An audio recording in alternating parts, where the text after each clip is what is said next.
এটা কোনো ফুটবল হতে পারে না, তোমরা বিকৃত রেফারি, আমাদের সাথে অন্যায় করা হয়েছে। হাত ইশারায় আর্জেন্টিনা ও মিশরের ম্যাচে এভাবেই বললেন মিশরের কোচ। এছাড়াও ম্যাচ শেষে সরাসরি রেফারির দোষ দিলেন তিনি।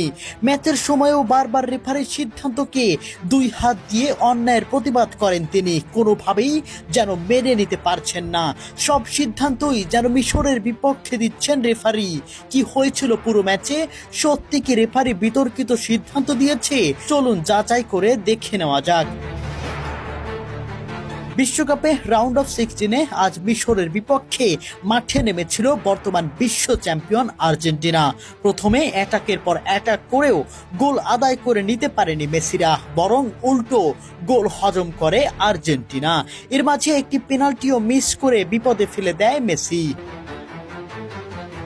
প্রথমার্ধে শেষ হয় 1-0 গোলে পিছিয়ে থেকে। ততক্ষণে একটা বিতর্ক পেনাল্টিতে, এমন ফাউলে পেনাল্টি ঘোষণা করেন রেফারি, যা সহজে মেনে নেয়নি মিশরের ফুটবলাররা। তবে সেখানে গোল মিস করায় সেটা ধামাচাপা পড়ে যায়। এরপর প্রথমার্ধ শেষে আবারও শুরু হয় খেলা, আবারও লিড নেয় মিশর, আবারও আর্জেন্টিনার জালে গোল জড়ায় তারা। তবে সেটা গোল বলে ঘোষণা করেন রেফারি। 1 মিনিট আগে করা ফাউলে গোল বাতিল করে রেফারি, যেখানে রয়েছে বড় বিতর্ক। এত সাধারণ ফাউলে এত বড় সিদ্ধান্ত কিভাবে নেয় ভিএআর? কিভাবে এই গোল বাতিল করলো তারা? বল লুজ করে যাওয়ার পরও এই বল কিভাবে ফাউল হয়? যাই হোক, ততক্ষণেও শান্ত নন রেফারি, খেলা চলতে থাকে। তবে আবারও গোল মিশরের। 2-0-তে এগিয়ে গেল মোহাম্মদ সালাহরা। তখন প্রায় সবাই ধরেই নিয়েছিল আর্জেন্টিনার বিদায় ঘন্টা বুঝি বেজেই গেল। তবে মেসি যে মাঠে আছে এটা মনে রাখতে হবে সবার। 79 মিনিটে মেসির দারুণ ক্রসে গোল করেন আর্জেন্টিনার ডিফেন্ডার ক্রিস্টিয়ানো রোমেরো। নাটক শুরু এখান থেকেই, স্বপ্ন বুনতে শুরু করলো আর্জেন্টিনা। পরক্ষণেই আবার গোল আর্জেন্টিনার। কামব্যাক করলেন মহাকাব্যের কাব্যিক মেসি। দূরপাল্লা শট থেকে কামব্যাক আর্জেন্টিনার। মেসির প্রথম গোল, আর্জেন্টিনার সমতায় ফেরা। এ যেন কোনো ম্যাচ নয়, এ যেন এক বড় নাটক। তবে আসল নাটক তো এখনো বাকি। এটাকে মিশরের ফুটবলাররা, খেলার বাকি আর মাত্র কিছুক্ষণ। বল পায়ে মোহাম্মদ সালাহ ডিবক্সে ফাউল করেন আর্জেন্টিনার ডিফেন্ডার।